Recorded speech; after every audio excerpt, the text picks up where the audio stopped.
Chapter 7. The rest of the week crawled by. Ben's days blurred into one big bland thing. Ever since he'd talked to Rex, Ben's mind had been whirling. Even as Allie texted him throughout the week, he held himself back. Felt wrong to talk to her normally when he was actively considering using her to spy on her. Ben called Rex in the middle of the week, trying to puzzle out how he actually felt about it. Don't think of it as spying, Rex said. All we're asking for is a little helping hand. You won't be hurting anyone. But wouldn't he? He trusted Allie with his life at one point literally, and she was still special to him. If she did something like this to him, how would he feel? He'd run it up one wall and down the other, and he couldn't come up with anything to make the decision easier. Of course, the amount of alcohol he'd drunk during the week was more of a hindrance than a help. Vows to stay away from alcohol had been made and broken more than 1,000 times. Still he'd kept in touch with her, steering as far away from mentioning her father or her pack as he could. The drinking started on Sunday night when he got the text from Allie agreeing to meet him. He'd celebrated with a drink, of course, and then called her once. He was well and truly soused. Hey, he slurred into the phone. He was trying to keep his voice as even as possible. It didn't work. Hi, she replied. He could hear the laughter in her voice. It was the best sound he'd heard in so damn long, it almost made him stop breathing. I got your text, he said. You really want to see me? Yeah, of course I do.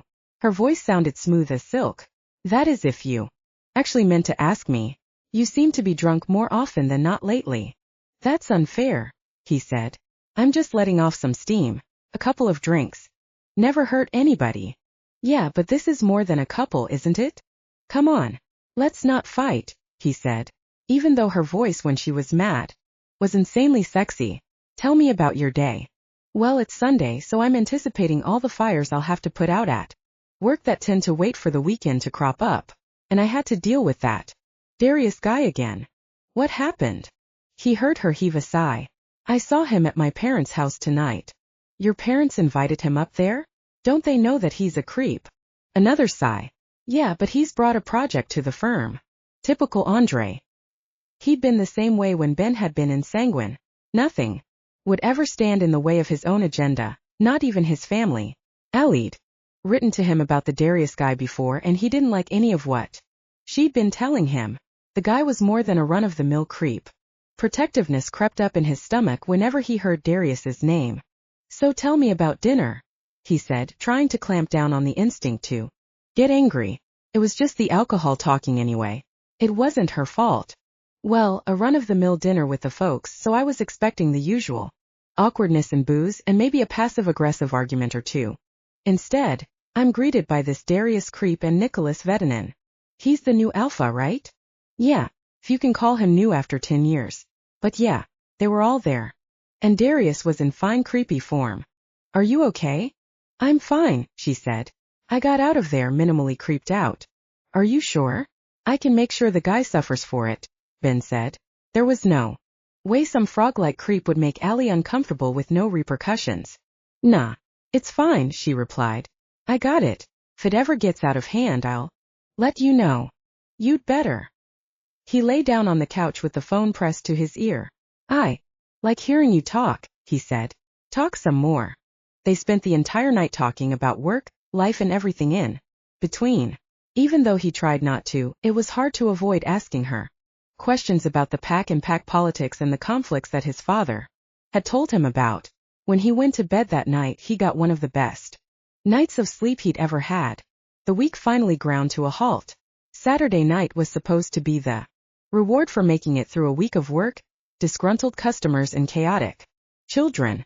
Ben sat on his couch watching some trash television and tried to relax. Allie hadn't brought up the two of them seeing each other since their conversation on Sunday. Almost a whole week had passed without him having asked the one question he was dying to know the answer to. When was he going to see her? Right in the middle of a reality show he was only half paying attention to. There was a banging at the door. He hauled himself up from the couch and opened it only to find Pete standing there. Get dressed, we're going out, he said. I'm going nowhere, man, said Ben. He waved Pete into the house. Are you sitting in here waiting for that girl to call you? No, I'm sitting in here relaxing. I'm good. I'm not going anywhere, Ben replied. He plopped back down on the couch and took a sip of his beer. I'm not letting you miss a night out because you're sitting here waiting for a text, said Pete. We are men.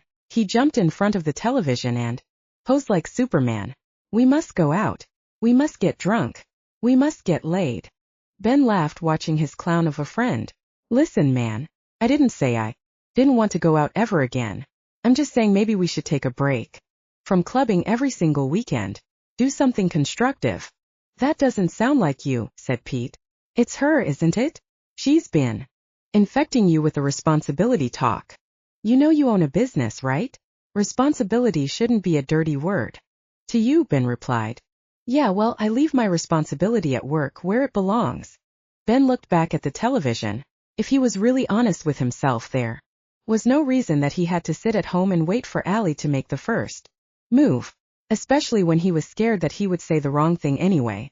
He didn't really know whether his loyalty to his pack and his alpha would outweigh his loyalty to Allie, his commitment to himself that he wouldn't hurt her. He didn't really want to find out. All right, fine, he said. Let's go. Pete punched the air. Get dressed. I'll drive, he said. Pete parked his car far enough down the street that they could easily get it out later, and they walked the rest of the way to the club. It was a fairly new place just opened a few months ago by a friend of theirs, and Pete and Ben had spent a lot of weekends there, enough to be familiar to the staff. There was a long line of people standing outside the club waiting to get in. But the gigantic man standing at the door with a clipboard in his hand, Andre, waved when he saw them and beckoned them forward, past the frustrated people still waiting to get in. Pete greeted the doorman with an enthusiastic hug, which made him look like a child hugging his father. Ben simply waved up at the giant doorman before they made their way in. Clubs were always a strange experience for Ben, no matter how many times he came to one. The minute he walked in the door, he started feeling the driving bass in his chest, matching his heartbeat. He pushed through the sea of bodies, some girls letting themselves linger a second too long on his hands before they moved. Now that he was here, his earlier apathy had returned. His only desire was to quietly get drunk at the bar, as quietly as he could in a dance club. The club was crowded, dark, and loud. Music was blasting from speakers stacked up in three corners of the big open space, and the air pulsated with the bass. People walked and writhed together in a huge mass. People were out celebrating the weekend and spending their money. Ben and Pete pushed their way through the crowd to the bar and waved to the bartender, a skinny man named Jack who had gone to high school with them. As they waited in line until Jack could serve them, Pete tapped Ben on the arm and pointed to the scantily clad women walking by them. Ben gave them all cursory glances but didn't engage. He pulled his phone out of his pocket and checked it. No new messages. He laughed at his own behavior. One message and Allie had reduced him to a puddle of hormonal teenage anxiety again. He managed to finally flag Jack down and ordered 2 glasses of whiskey for himself and Pete. They managed to find 2 unoccupied stools and sat down, turning their backs to the bar to look at the sea of people dancing and walking its way past them. The DJ in the booth high above the dance floor was waving his arms and bouncing around in time to the music. Ben admired him for it. Keeping up that level of energy must be difficult night after night. Ben couldn't even get up. The energy to try and get laid. He drained the glass in 2 gulps.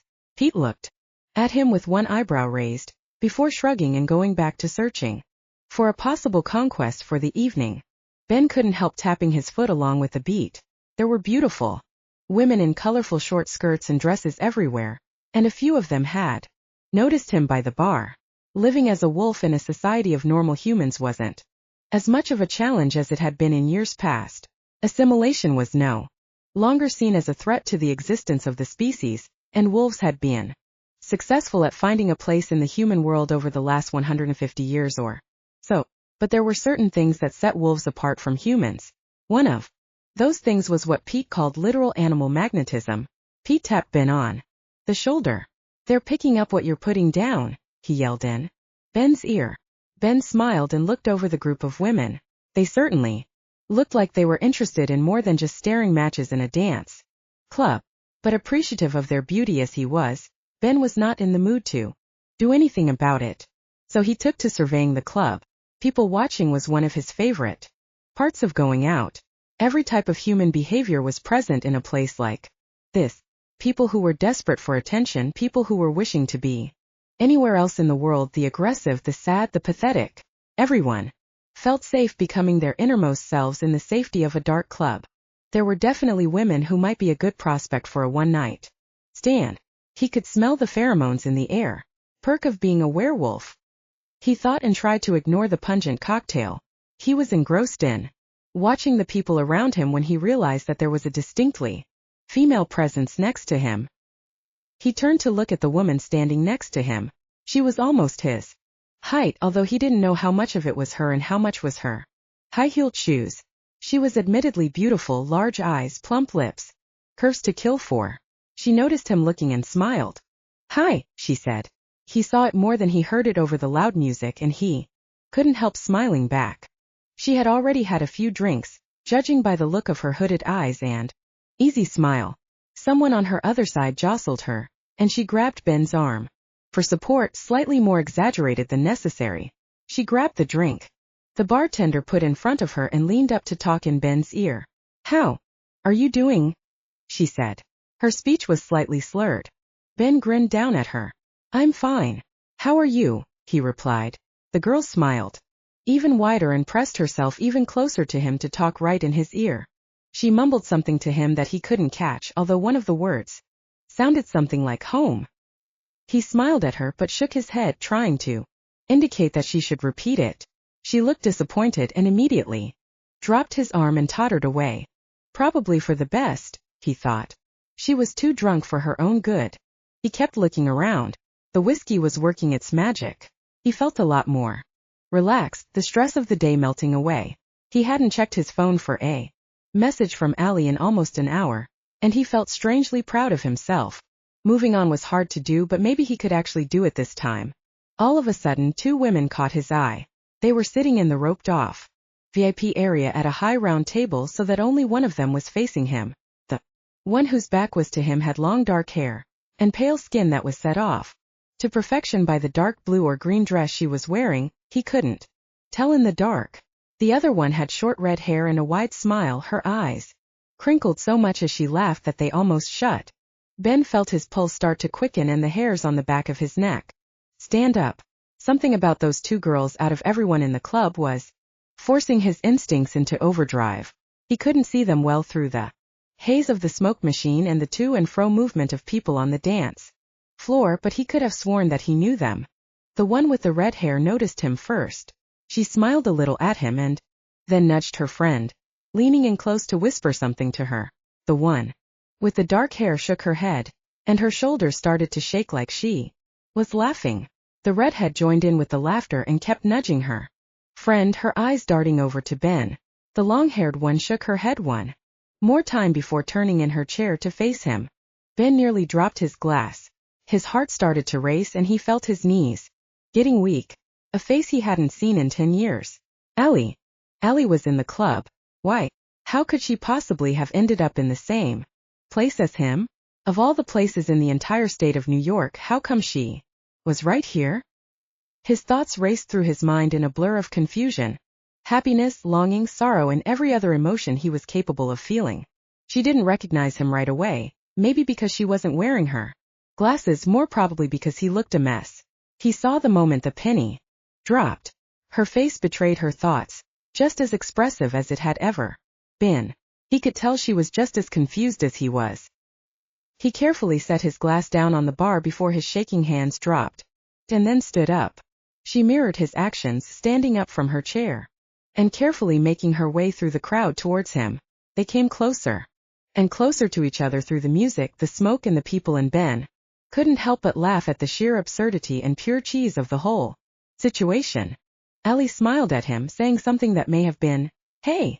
She looked exactly the same as he'd imagined. She had laugh lines around her eyes, and her hair was shorter than it had been 10 years ago, but she was still as beautiful as she had ever been. More beautiful even. Ben ran a hand over his face. All of a sudden the shadow of a beard on his jaw started prickling his skin, and he felt every second of the shift he had just pulled at the store. He felt a little shy for the first time in a long time. It was hard to know what to say after all this time, so he didn't force it. Allie was just as lost as he could tell. She smelled just a little like fear. He merely looked at her. The face he'd loved so much when he was young had spent hours memorizing and kissing. The way she wore her hair now made her look more professional, smarter. It framed her face and rested gently on her shoulders, a far cry from the dark, wild mass that flowed down her back. When she was 18, her eyes were still that same vivid blue as before, even if there were little bags underneath them now. She smiled the same way she used to, her mouth quirking up a little in the corner and her lips together. She didn't smile with her teeth showing. She'd confided in him one night when they were sitting together underneath the tree on the edge of the village. "My teeth are all crooked and I hate them," she told him. "They're not though," he said as he kissed her. The rest of the night had been spent trying to get her to smile while showing her teeth. He hadn't thought about that night in years. At last Allie broke the silence. Or rather, she tried to. She said something that was lost in the beat of the music. Someone bumped into her, knocking her forward towards Ben, and he reached out instinctively to steady her, but she caught herself before she touched him. She laughed slightly and took his hand. Anyway, she squeezed it slightly carefully. No one ever said that meeting someone you loved after a long time was always a little awkward. No one ever really knew what to say, and 10 years as a long time, even with messages and emails. Suddenly, Allie launched herself into his arms, wrapping her arms around his neck. Ben grabbed her just as hard, holding her to him as hard as he could. Was like the feeling of drinking water after a day of walking in the sun. Was like a release of built-up tension. He turned his head slightly sideways. He could smell the lavender shampoo and the lotion she'd used. It was like nothing had changed. He felt right at home where he was. They stood holding each other for a long time until Allie finally pushed away from him.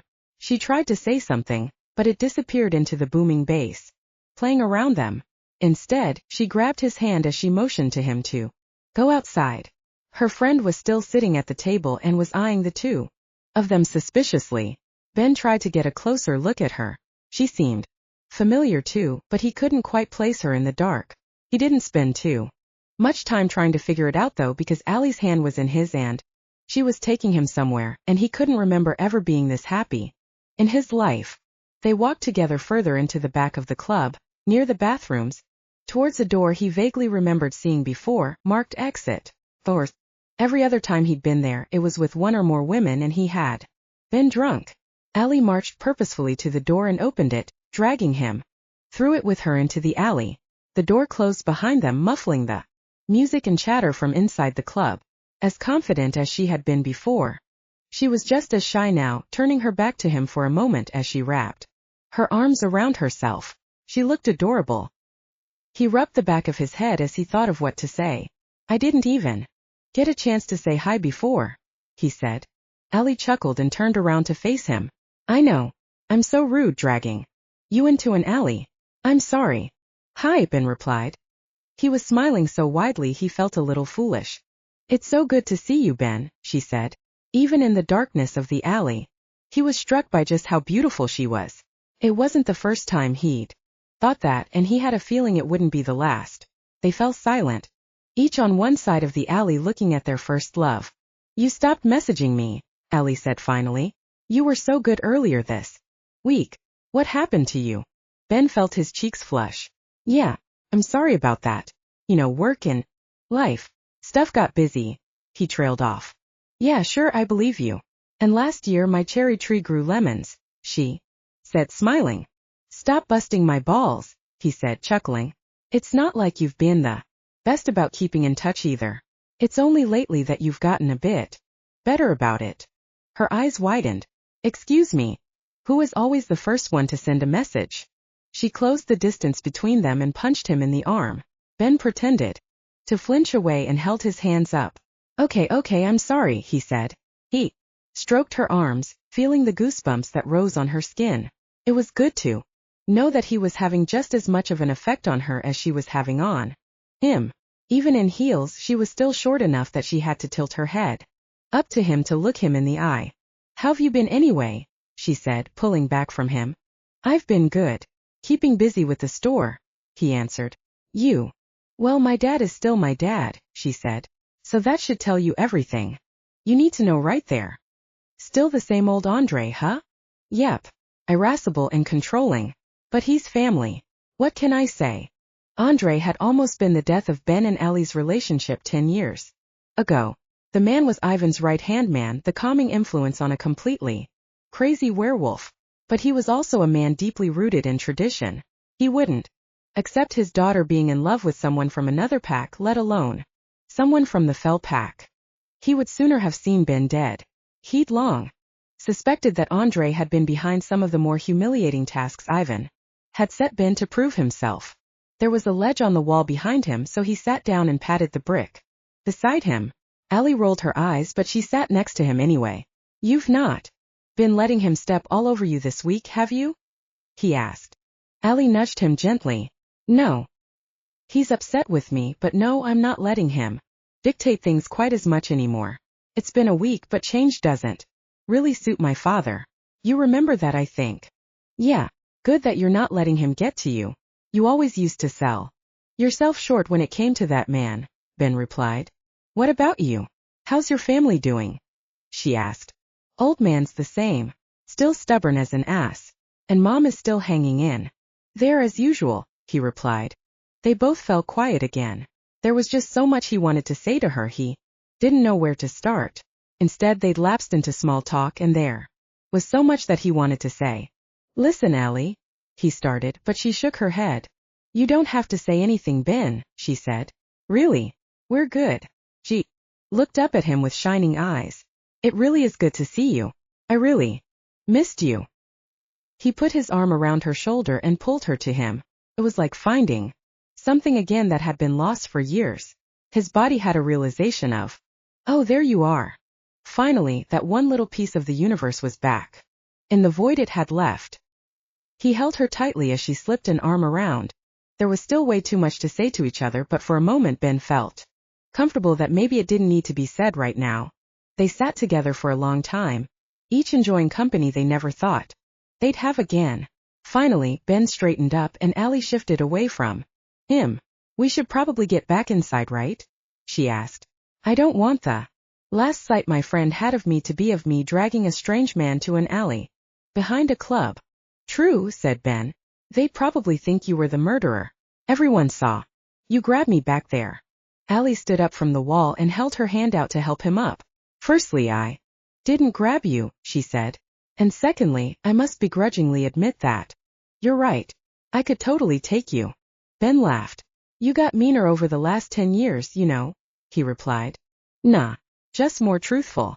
She took his hand again and walked towards the door to the club. Suddenly she stopped in her tracks.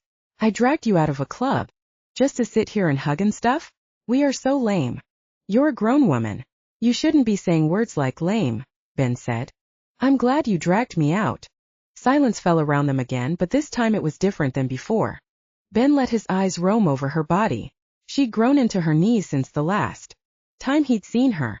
She'd filled out in all the right places, and her hair was the perfect complement to her face. It shone even in the dim lighting, and her skin shone almost as brightly. He wanted to touch her so badly. Not in the friendly way he'd hugged her just now, but more than that. His brain wanted to do something, say something, experience something, but he couldn't make it work through the haze of hormones she'd caused in him as soon as he saw her. Allie looked at him differently too. He could tell. He could always tell. Hey, are you seeing anyone these days? She asked. Nope. What about you? Not seeing one of those society boys your dad used to like. She giggled, and he fell in love with her all over again. No. No one. Good, Ben replied. The look on her face made it all worth it. He crossed the little space in the alley between them. Her eyes were beautiful. Even in the dim light. She was the best thing he'd seen all week. He could see her breath catching in her chest. She stood stock still. What are you doing? She asked him as he came closer. Something I've wanted to do for a long time, he replied, and closed the distance between them, pressing his lips to hers in a hot, needy kiss. She gave just as good as she got, her hands winding into his hair, pulling herself closer to him as he held her as tight as he could. Finally, they came up for air, each of them still holding the other tight, breathing the same air. Ben watched her, her lips swollen, her cheeks flushed, chest heaving, and he didn't stop himself from asking the question he wanted to ask. Hey, if I were to ask you to come home with me tonight, would you say yes? Allie smiled at him. His heart nearly stopped. Yes, she said. He smiled back at her and took her hand, leading her back into the club. She rushed over to the table her friend was sitting at and grabbed her purse. She whispered in her friend's ear, probably telling her where they were going.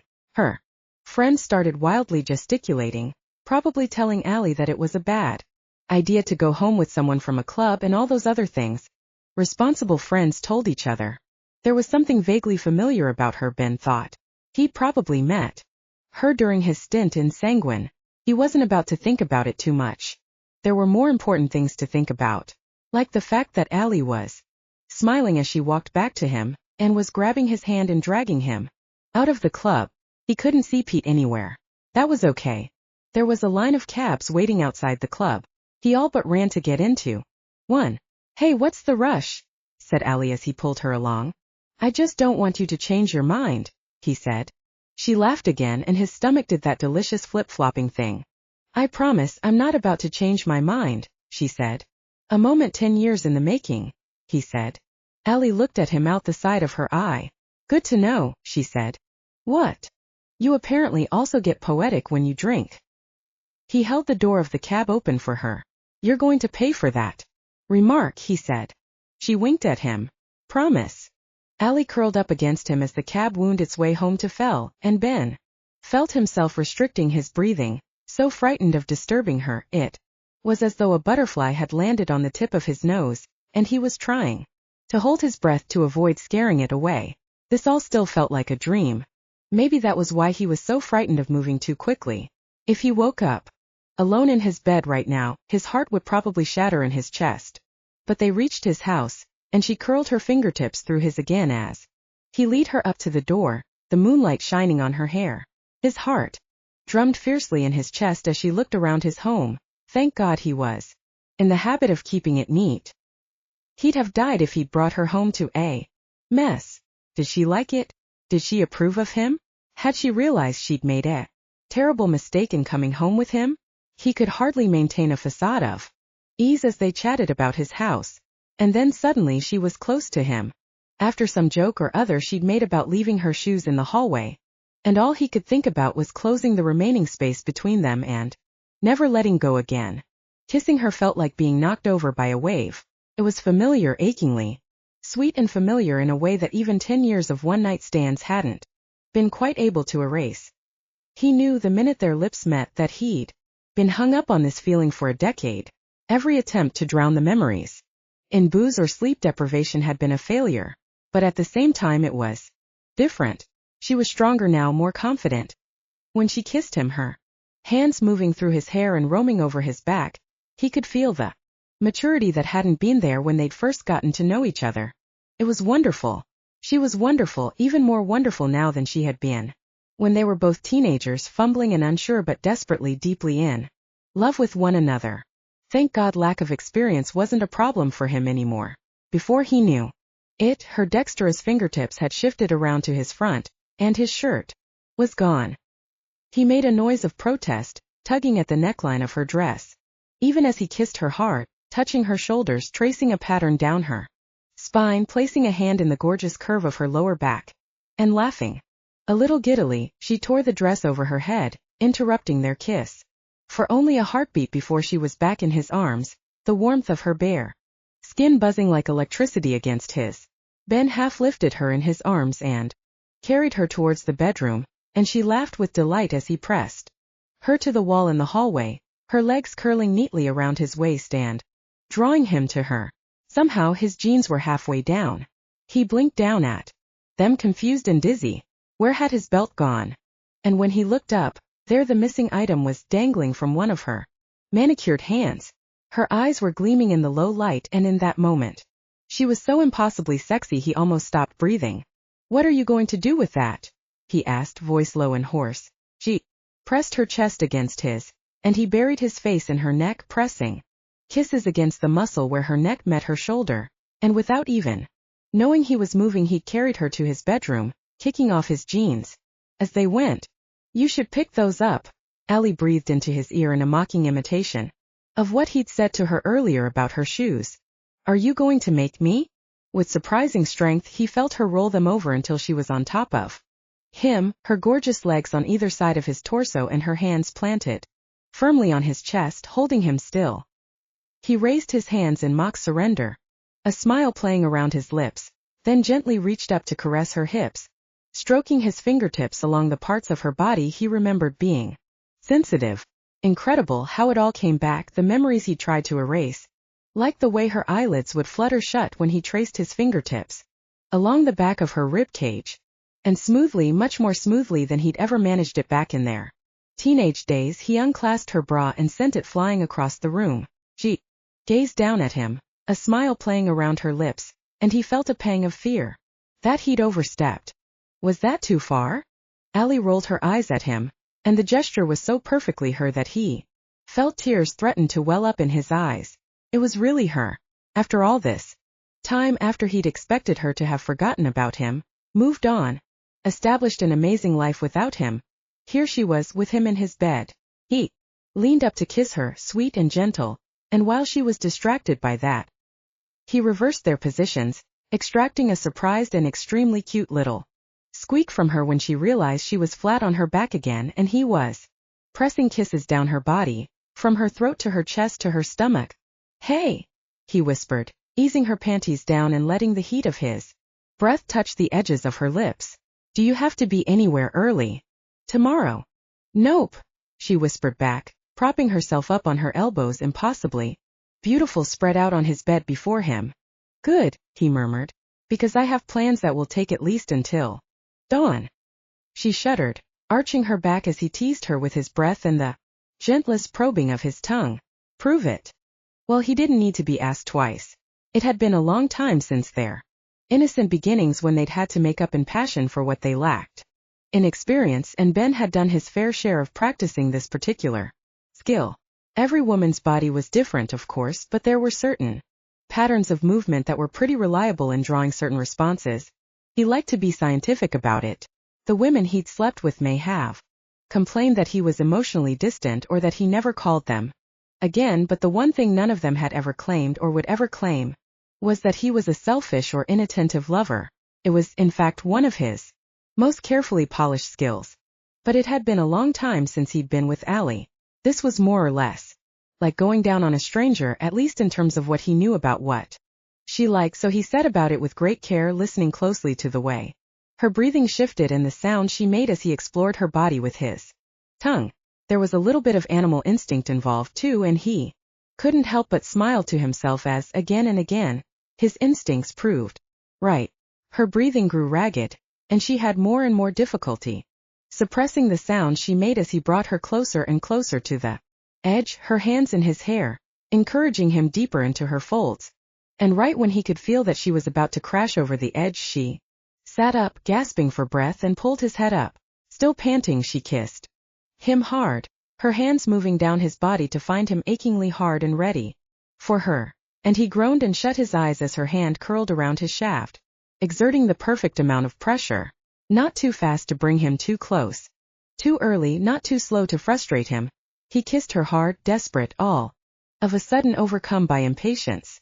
It had been 10 years, 500 weeks, 3,500 days, 3,500 long lonely nights without her. Nobody else counted. Nobody else had put out the fire that had been burning in him for her. The fire he'd tried to douse with alcohol, with casual sex, with drowning himself in work, with forcing himself not to think about her. All of those nights came crashing down on him now, and it felt like he would actually literally die if he couldn't have her right now. Immediately, something of the same feeling seemed to be reflected in Allie's movements. He could hear her panting now, half growling, a sound he remembered with a rush of giddy affection from their teenage days, a sound of frustration, of desire, of need, and a sound he'd never heard a non-wolf make. Now he thought about it. Ben groaned, suppressing his own growls as he pressed his face into the sweaty arch of her neck, half kissed and half bit the soft skin there, almost drunk on the scent of her. And finally she slid her arms around his neck, pulled him back down on top of her on the bed, angled her hips and, oh my God! he groaned as he slid inside of her. Holy shit, she breathed, her blue eyes wide in the dark. Ben, you okay? He froze, worried he'd overstepped, worried, but she just laughed and wrapped her legs around his back, dragging another choked-off groan out of him. He'd forgotten how flexible she was. You just feel so perfect, she murmured in his ear as she rocked her hips up to meet him, and before long he couldn't talk anymore, couldn't think, could hardly see, so consumed by the feeling of her body enveloping him, her ragged breath in his ear, the soft but unbelievably powerful limbs wrapped around his hips, his torso. They moved together in an effortless, physical harmony that he remembered from their days together as teenagers. And, just like it had always been back then, he could feel that she was getting close just as he was. He held off regardless, gritted his teeth with the effort of holding himself back until he felt her body lock up as her orgasm swelled up in her. Then, finally, Ben let himself go, crashing over the edge with her, his whole body awash in pleasure and joy and a love he'd never managed to forget for the woman in his arms. Chapter 8. Moving is the worst thing in the world, Allie thought as she struggled back into consciousness. The pillow under her head was different than any of the ones she had in her house, or even than any of the other ones she'd ever slept on. It was hard but still comfortable. It took her a minute to remember that it was Ben's biceps and not a pillow. She was at Ben's house. She was with Ben. She was with Ben in his house. The thought created a feeling of such joy inside her that she had to scrunch her eyes closed to try to avoid squealing out loud. He seemed to still be deeply sleeping, and she was afraid that if she turned over to look at him, she'd wake him up, and he needed the sleep. She held herself as still as she could, and then gently and slowly stroked his arm. His skin was amazing. He'd always been a very attractive man, even back then. She'd been little more than a child then, at least mentally. She'd been sheltered and cosset, and when he came into her life, she hadn't known what to make of him. The night they met had been the night of a party at Naomi's house. Her parents were gone for one reason or other, and she'd had a few drinks with Naomi. The night had been beautiful, so she decided to walk home. And then she found him on a bench. He was the person who made her really understood what it meant to want someone, and seeing him last night had taken her right back to that teenage girl. She'd seen him from across the club. It had been Naomi who pointed him out to her first. It had taken Allie a little while to recognize him. He wasn't as tall as she remembered him, probably because she was used to wearing heels. Now, his hair was shorter, neater.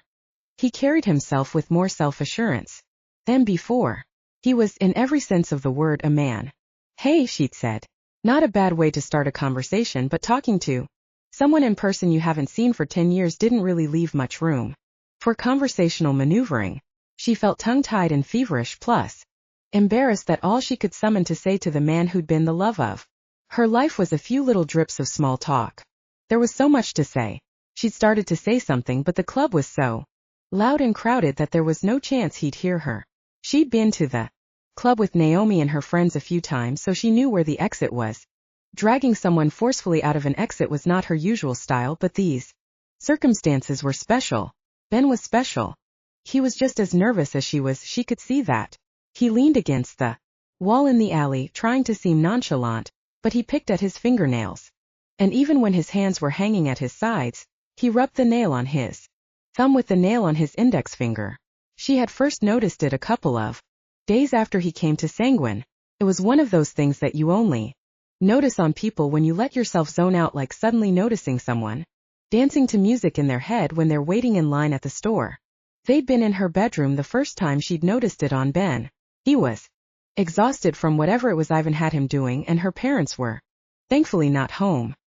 He'd climbed up the trellis outside her window and hauled himself in before collapsing on her carpet. She finally managed to get him up for long enough to drink some water. Later, after he built up enough energy to sit upright, they sat talking on the floor. And she noticed him rubbing and picking at his nail.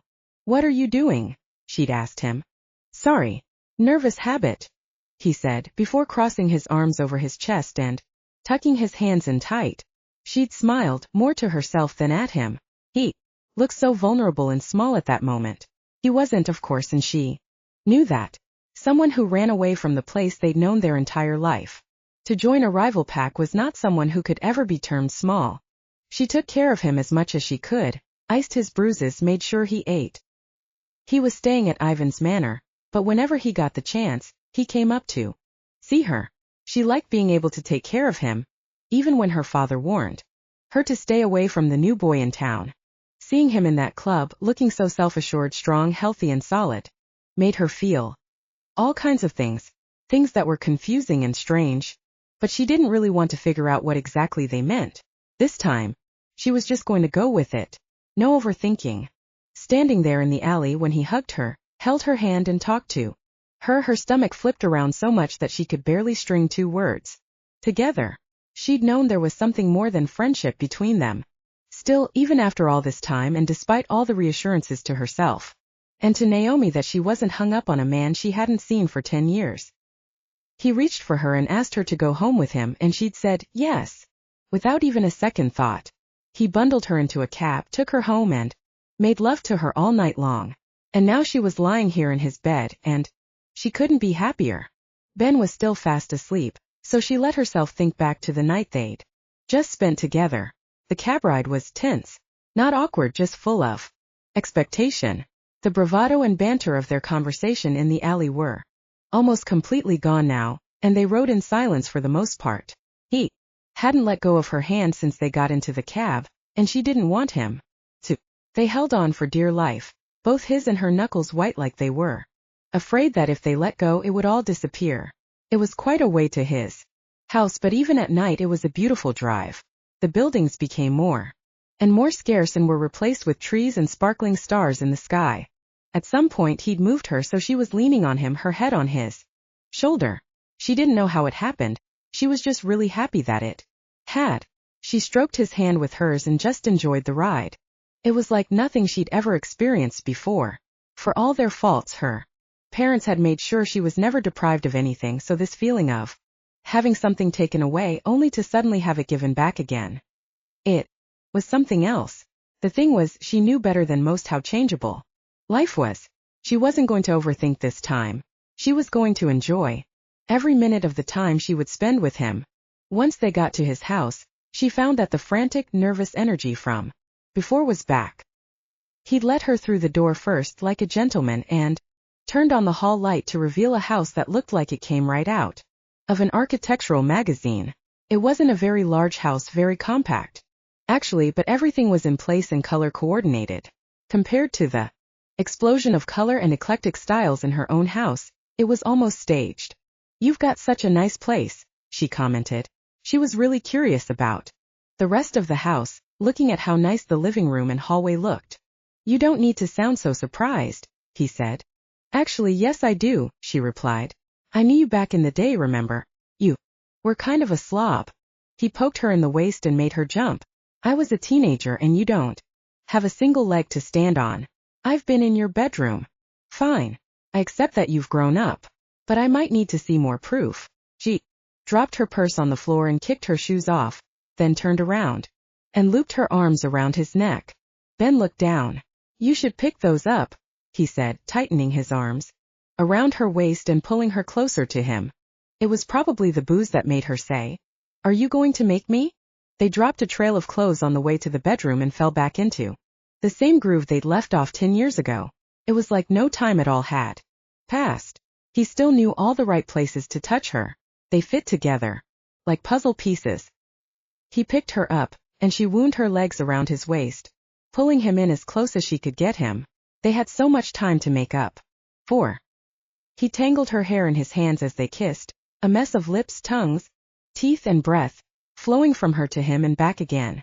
Her vision blurred as she felt him inside her, and she finally understood what people meant when they said the earth moved. They were a little more experienced, a little less rushed than they had been the last time, but even after 10 years it was like muscle memory. Even still, they were on the razor's edge of desperation for each other.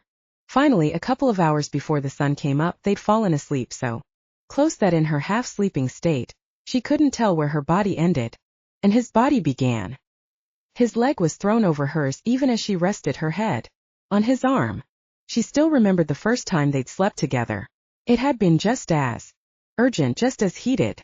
but they hadn't really known what they were doing, and they'd learned what they were supposed to be doing together, lying in her bedroom with the pink accents and stuffed animals, their clothes strewn around the floor. It was one of the most beautiful moments of her life, though also awkward. Now, blinking into the mid-morning sunshine, she felt the tension and nervousness drain from her body. At this moment nothing else mattered. Not even the fact that later in the day she'd have to sit down to dinner with her father and mother, and any other surprise guests they decided to spring on her, knowing that she'd spent the night with the boy her father hated so very much. Ben stirred next to her. "Good morning," he whispered as he buried his nose in her hair. She kissed the part of his arm she could reach. His voice was all rough and sleepy, and it made her happy in a way she didn't expect. "How are you feeling?" he asked. He pulled her closer so he could rest his head in the crook of her neck. He smelled so good, like cologne, soap and clean laundry. She breathed him in deeply. "I'm fine," she said. "How are you?" It was the stupidest, most small talk thing she could have said, but it was too early in the morning to think about saying something clever and profound. Small talk had a place in conversation, too. He raised his head just enough so that he could look her in the eyes. "I'm fine too," he replied. He looked at her intently. "No regrets?" She frowned, tangling her fingers in his hair. He had a casual smile on his face, but his eyes betrayed him. He was scared the answer to the question would be yes. "Why would you ask?" "I would never regret it." "Yeah, but it's been 10 years since we last saw each other, and we were drinking last night. He paused as he searched for the right word, and bit his bottom lip. She reached out to touch his lip with her thumb. "I just didn't want you to feel like I took advantage of you." "Trust me, Ben," she replied. "I took just as much advantage of you as you did of me. More even." He laughed and patted her naked hip. "That's true actually. If I remember last night correctly, you're up by like 4 orgasms to my 2. "I'll write you an IOU," she replied as she stretched her arms up above her head. Her bones cracked, and she groaned in satisfaction. Still she could see that he was insecure, having some doubts about her answer. His brow was furrowed, and he kept breaking eye contact. She tried to think of something that would reassure him, make him comfortable with her affection. "I'm so glad I said yes last night," she said. He gathered her up into his arms and hugged her tight. "I'm glad you came over too." She looked at the alarm clock on the bedside table. It was too far into the morning for her to stay in bed much longer. It was Sunday. Sunday meant having to make her weekly pilgrimage to the land of alcohol and passive aggression. "I might have to leave soon," she said. This was the unpleasant part. Reality always invaded even the most ideal days, and reality was a cruel bitch. "You're definitely not leaving here today," he said. He rolled on top of her and buried his face in the crook of her neck. She laughed. "That is completely incorrect," she said. "I do have to go. Have to go pay tribute at my parents' house tonight, and I have no idea what time I'll even make it home." She pulled him in closer so every inch of his body was pressed up against her and stroked his hair. "Yeah, but your parents aren't as fun as I am," he said. She slapped his shoulder in mock outrage. "You shouldn't say things like that, man," she said. He laughed into her shoulder, tickling her neck with his morning stubble. This was the happiest she remembered being in so long, and she didn't want to move. But sadly, the realities of her Sundays were that she couldn't miss the trip to her parents' house if she didn't want to make the rest of her week a living hell. She tried to shove Ben off her, but he planted himself firmly. Finally she managed to move him off her, even though his hand stayed glued to her wrist. "You're seriously leaving me?" he groaned. He sat up with her and pulled her into his side. She rested her head on his shoulder. The curtains had been drawn last night, so the sun wasn't as bright as it could have been. They hadn't slept all that much last night, so her head was still a little tender. The beginnings of a headache were stabbing at the back of her eye, and she desperately needed a coffee. She stretched her arms up above her head. If she didn't get up immediately, she never would. She'd just stay basking in the morning sunshine on the bed, lying in his arms. "All right, fine," he said. "But I have to tell you something." His voice sounded different. The gruffness was gone now, and he sounded like the boy she'd met all that time ago. She cuddled closer to him. When he was that sweet, she didn't think she could handle looking right at him without crying. And that would probably ruin the mood. He started hesitantly. I just wanted to let you know, in case I don't get a chance again, that I love you. He held her tighter so she couldn't move. I know it's strange to say it when we haven't seen each other for so long, but I need you to know that. It wasn't until that moment that she realized how risky it would be to keep seeing him. For all the time that had passed, he was still a member of a rival pack. Rumor around Sanguine was that Nicholas was on the old warpath, following in Ivan's footsteps. The problem was that if the rumors were true, it would be a lot more dangerous. Nicholas was a more measured leader than Ivan. He was smarter and more cunning. If he decided he wanted more territory, he would make a plan to get it with minimal fuss. If she kept seeing Ben, they'd both be in danger. Now wasn't the time to think about that, though. I love you too, she told him. I always have. They sat together for a while, holding each other. They were both too old to pretend that everything would be okay when she left, that they'd find a way to see each other again, so she held on to the moment as long as she could. Finally, she pushed herself up out of bed. Ben got up with her. If you have to go, that's okay. But at least let me make you breakfast, he said. She nodded. Breakfast would be really great, but I would like to get through my day without suffering from food poisoning, so if you could accommodate that, I'd appreciate it. She only barely escaped the pillow he threw in her direction as she ran into the bathroom to take a shower. The only clothes she had with her were the club clothes that she had on last night. She was thankfully wearing a cardigan over her dress and stockings, so she did her hair up in a bun and covered up as much as she could with a dress designed to show off as much skin as possible. It would just have to do until she could get home. She went downstairs to the kitchen to be greeted by the sight of Ben without a shirt on, pouring a cup of coffee. There was a plate of eggs and toast sitting on the kitchen counter. She didn't really know which was the more mouth-watering sight, the fragrant cup of coffee or the man who was busy pouring it. You know, you really shouldn't be cooking with your shirt off, she said, still standing on the stairs. He looked up and winked at her. You sure seem to be enjoying the view, he said. That was true. He knew it too. He started to subtly flex his muscles for her enjoyment, and she sat down on the step to watch him. He finished setting out all the things for breakfast. Now stop ogling me from the steps and come down and eat, he said. She giggled. This was what she missed. Being with Ben had been effortless from the beginning. Still was. Being around the other men she had dated was like being at a job interview. Not necessarily unpleasant, but still emotionally draining. Ben wasn't like that. It wasn't work to be around him. If anything, she felt better once she'd had a conversation with him, even if it was just per email or text. Are you going to eat with me? She asked. He shook his head. I usually just have coffee in the morning. I'll eat something later. He pulled her into a one-armed hug as she sat on the stool at the counter, eating her breakfast. He drank a cup of coffee with his other hand as he held her close, and she snuggled into his embrace. Touching him felt right.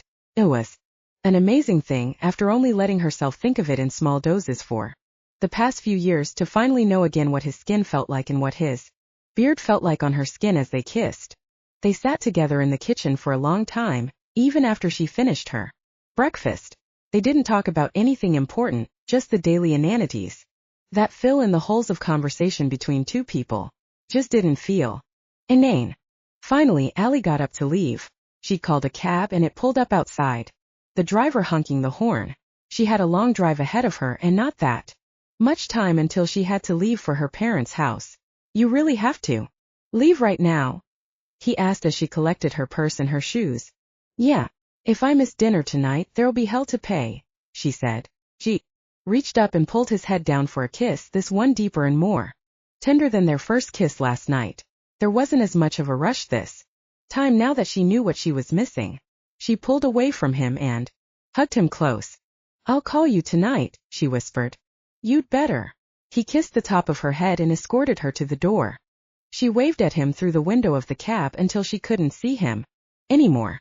The drive home went faster than the drive up to Ben's last night, but Allie couldn't tell whether it was because the distance was actually shorter or because she was completely lost in thought. Flashes from the other night played through her head. The way his eyelids hooded when he leaned in to kiss her, the perfect way that his head fit in the crook of her shoulder.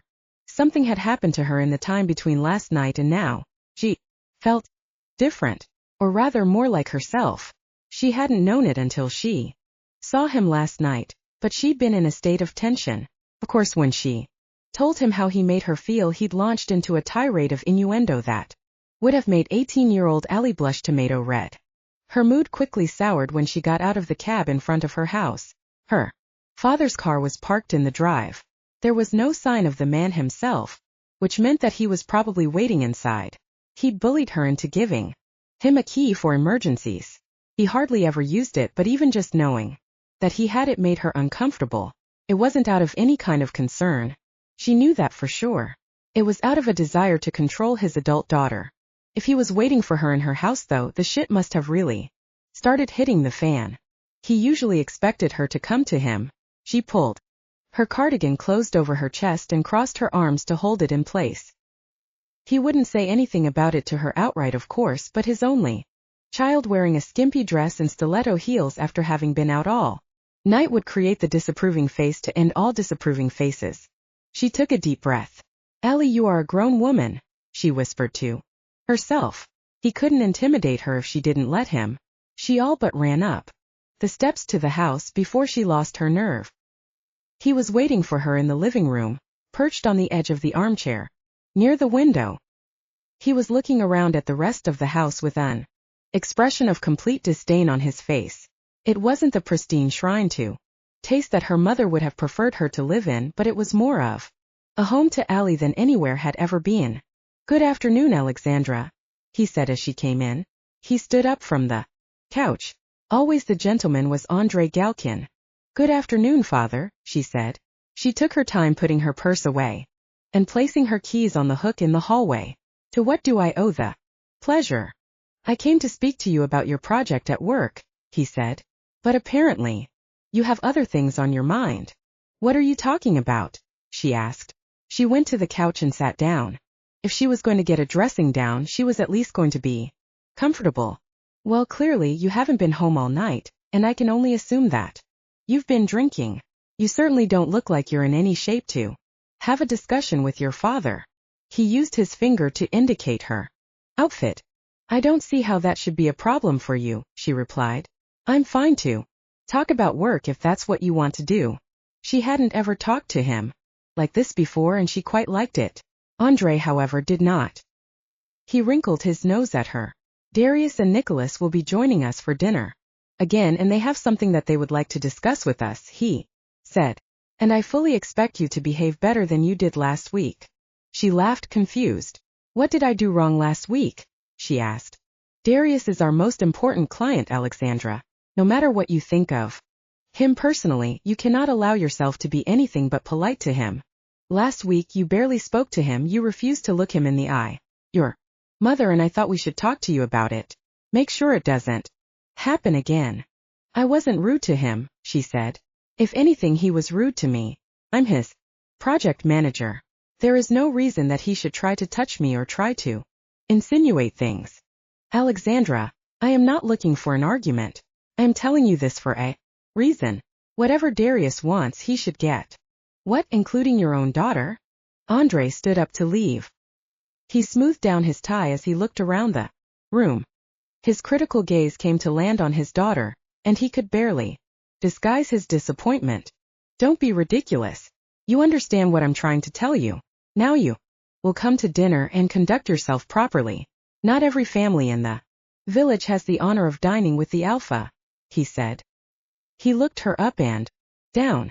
"Staying out all night drinking on the night before dinner with your parents doesn't demonstrate good judgment, does it?" That did it. She couldn't take it anymore. "Are you serious?" she said. She tried to keep her voice even and quiet. "You sit there telling me that I was anything short of professional last week at dinner? With guests I wasn't warned about? And now you're telling me I should have predicted that it would happen again this week and canceled my plans?" "Watch your tone, Alexandra." Andre's tone was just short of full-blown anger, but she didn't care. She told her father how uncomfortable Darius made her. She'd complained, and explained, and done everything short of begging to have Andre transfer her off the project. He refused. She was a good employee. She knew that. So she kept her head down and kept doing the work she was really good at. But this was too much. What exactly are you complaining about? She asked her father. You blindsided me with a man I've told you I'm uncomfortable with and forced me to have dinner with him where, by the way, he was still acting inappropriately. And you're complaining that I'm unprofessional? You know what? I'm an adult. And I'm going to spend my evenings however I want. Andre exploded. Alexandra! He leaped out of his chair and strode across the room to stand over her. She stayed seated. He wasn't going to intimidate her. Not now. Not today. You are not going to disrespect me like that, he shouted. I am your father. Young lady, there are so many more things happening than you can comprehend. His tone took on a mocking quality. You don't know anything, do you? All you think about is yourself and how you're uncomfortable and how you're being taken advantage of. Allie looked up at him. The veins in his neck were bulging and his face was flushed. She stood up. If he wanted to do this, she would oblige. She crossed her arms over her chest and looked her father in the eye. It had become part of popular culture through books, movies, and pop science that looking the head of a pack in the eye was not a good idea. That was actually true in werewolf society. She would never have done this before, but something felt different. It was the same recklessness that ended up in her being chained to a tree. During her transformation as a teen, she'd learned eventually how to control it and keep it as deep within her as she could. She hadn't gotten actually properly angry in years. Damn sure felt like she was about to. Father, I think it's time for you to leave, she said. We'll discuss everything when I get there tonight. A pain shot through her eye and she knew that in a minute it would turn from blue to vulpine yellow. She scrunched her eyelids tight. Fine, Andre said. I will leave. But don't forget what you are, Alexandra. He leaned down to look her in the eye. You are my daughter. And you will obey me. He swept out the door, and Allie collapsed onto the couch, burying her head in her hands. Damn it, she swore. Things were about to get really complicated. Chapter 9. Sunday passed in a haze for Ben. When Allie left for her house, he went back to sleep for a little while. He definitely had more to drink than she had, and his head was pounding, but he wasn't about to let it get in the way of spending time with her. It was only after she was gone that it finally sunk in. He'd finally seen her. 10 years on, he'd seen her and touched her. He finally had her in his arms. The real thing was so much better than his hand and the memories of her from all those years ago. She was so much better than his imagination. Seeing her in that club had been like a dream to begin with, but then she said yes. She wanted to come home with him. He thought he could have died at that moment, died a happy man. Sending her off in a cab in the morning hadn't been the ideal end to his dream. If he had his way, he wouldn't have let her go for anything. But the truth was they weren't kids anymore. They weren't blindly in love and throwing caution to the wind anymore. Being together, especially now that she was working for her father and he was finally starting to get back to normal with people and fell. Playing at star-crossed lovers wasn't for adults. They were both intelligent people, enough to know that the risks of seeing each other might make it difficult to recreate their meeting. She'd said as much last night. It was just a throwaway remark, but thinking back on it now, he realized that she had been right. They'd been lying together in the space between wakefulness and sleep, basking in the afterglow. She was stroking a spot on his chest, softly and repeatedly, until he thought he would go crazy with happiness. I'm so happy this happened, she said. He groaned in answer. He didn't have enough energy to do much more than that. I'm glad at least we go to have this, she said. Her voice was strangely melancholic, and he looked down at her curiously. What do you mean? Nothing, she said. He could feel her smile against his skin as she smushed her face against his chest. Just that I don't know when we might be able to do this again, and I'm glad we got the chance to do it tonight. Drowsiness overtook them soon after, and then in the morning they'd been too busy with breakfast and everything that he hadn't had a chance to really think about it. She really was right. Rex and Alan had the whole of the Fell Pack in a state of heightened alert. Rumors were floating around all of the East Coast packs that there was something big coming their way. Between that and Allie's father, trying to make this into something that it wasn't would put them both in danger. He remembered Allie Galkin like it was yesterday. The man was very measured and calculated, very conscious of his status, and very careful when it came to upholding tradition. But he was always one wrong word away from exploding in anger. Ben had seen it happen one day. Some hapless employee of Galkin's firm had ruined something and Andre had reduced him to a scared ball on the floor. Andre wasn't like some wolves who transformed completely into their wolf form when they were angry or threatened. No, Andre had more control over himself than that. He picked and chose exactly how far he would transform to scare the object of his anger, whether it was letting his eyes turn that sick yellow color or allowing his claws to sprout. That kind of control was often attributed only to alphas, but Andre had it too.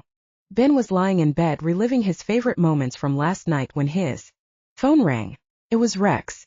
Ben's heart jumped into his throat. As nice a guy as Rex was, Ben was never really at ease around him. He took a deep breath and answered the phone.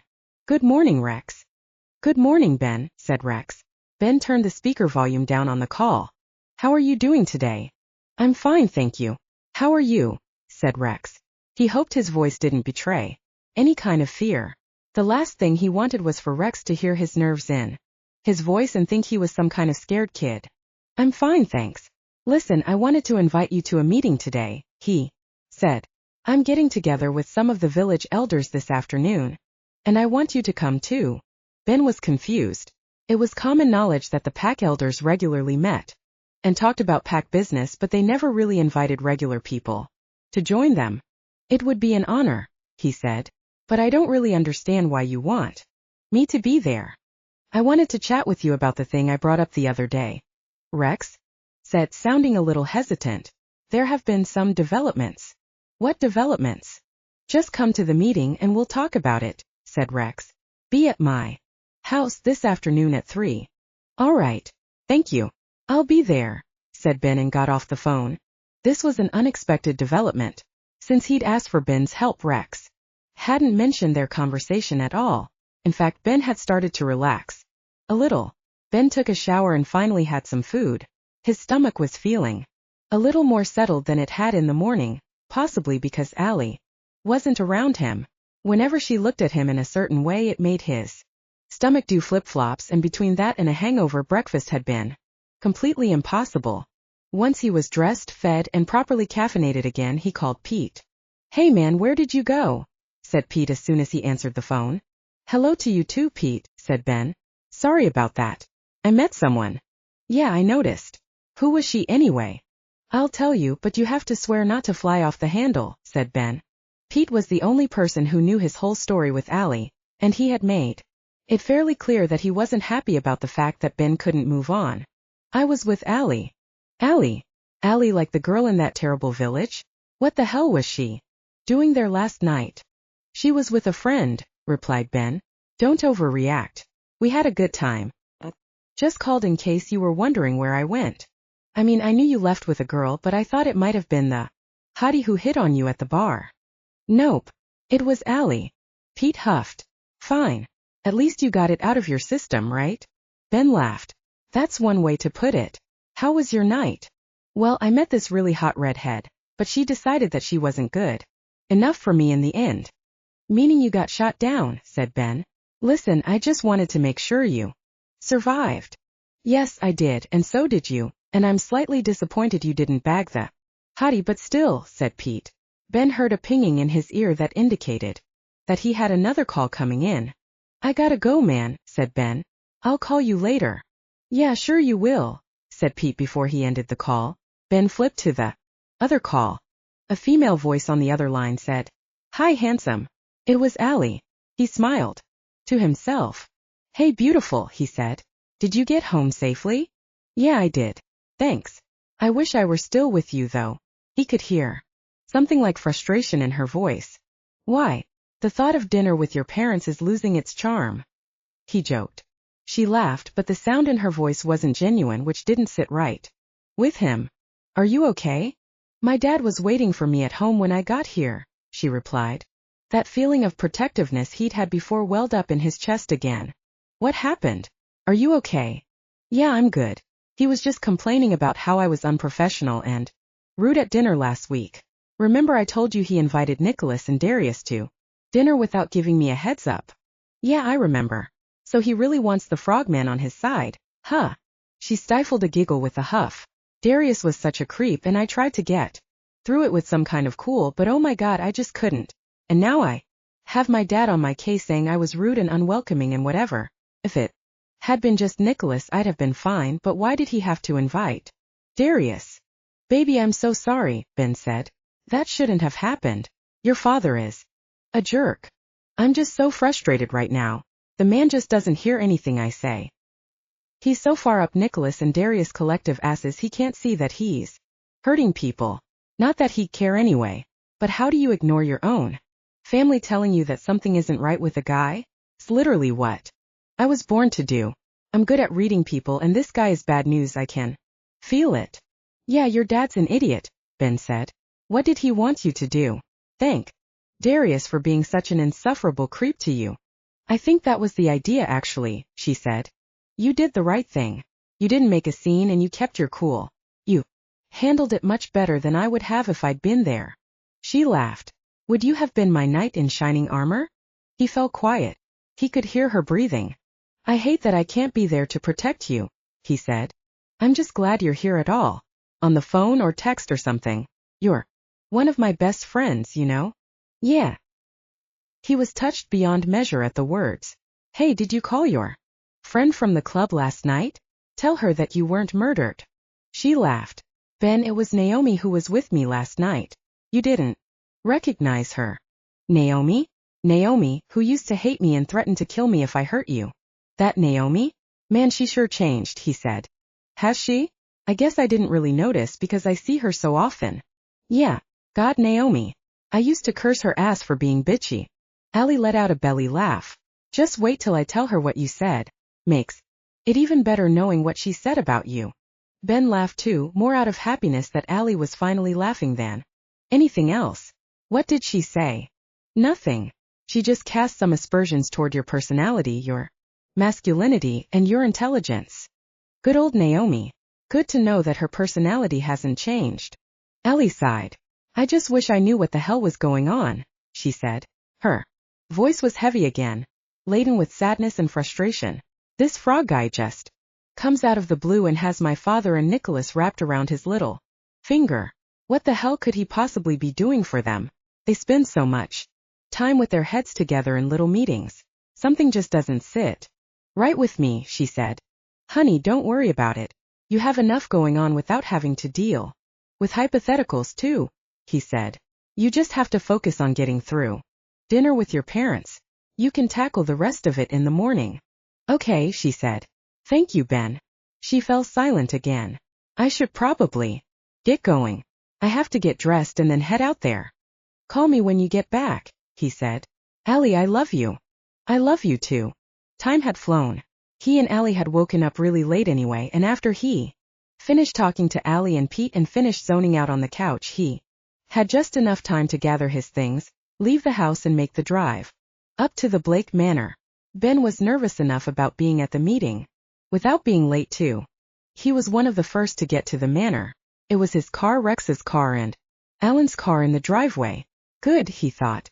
He could take some time to collect his thoughts and get comfortable being in the manor before the other elders came in. Felicity greeted him at the door. Hey Ben, she said. She was smiling widely. Here for the play date? Yes, I guess I am, he said. She let him in and led him to the library. Rex and Alan were sitting on the large couch. They stood up when Felicity and Ben opened the door. I brought your newest sacrifice, said Felicity, winking at her husband. She closed the door behind her, leaving Ben awkwardly standing by the door. Hello, young man, said Alan. Rex smiled and nodded at Ben. Come in and sit down. He perched himself nervously on the edge of the couch, choosing to sit on the other end to where Alan was sitting. Rex laughed. You don't have to be so tense, he said. You're among friends. Here, I promise. Ben leaned back on the couch, trying to seem more relaxed than he actually felt. I'm sorry. I think that I got here too early. I didn't mean to interrupt you. Alan and Rex looked at each other. Actually, we have something to tell you. Rex said. We invited you here early so we could talk about what I asked you the other day. We wanted to talk to you before the other elders got here. Ben looked from one to the other. Did something happen? There is something that we need you to help us with, Alan said. Let's just tell the kid what's going on, said Rex. No use beating about the bush, especially not with what we're about to ask him. Alan started talking. We got some information that Nicholas Vedinin is trying to consolidate some of the smaller packs on this coast, he said. We think the plan is to gain enough followers so that he can make a play for the other bigger packs. I'm sure that's just a rumor, sir, Ben said. No, it isn't, Alan said. The thing is, we've also had some people saying that Nicholas has brought someone in from the outside. A strategist type of guy. This is where everything gets a little fuzzy. We don't have anyone close enough to Nicholas' leadership structure to tell us anything. That's where you come in, said Rex. We figured if you can convince one of your contacts from back in the day that you're not comfortable in Fel and that you're thinking about going back to Sanguine blah blah blah, you can lull them into enough of a false sense of security that they'll tell you some of what's been going on in the village. Ben was stunned. It was really happening. His alpha was asking him to essentially be a spy. Of course, Rex mentioned it to him before, but this time the request was much more urgent, no longer just a suggestion. Rex all but ordered him to do it. Rex noticed Ben's turmoil. I understand you might not want to exploit your friendships like this, but the alternative is something I'd rather not think about. Nicholas is a dangerous man both to those who oppose him and to the humans who accidentally stand in his way. He's a threat to our entire way of life, one that we fought for centuries to build. We need inside information. And you're the best placed person to do this. Rex is right, said Alan. The man is a megalomaniac.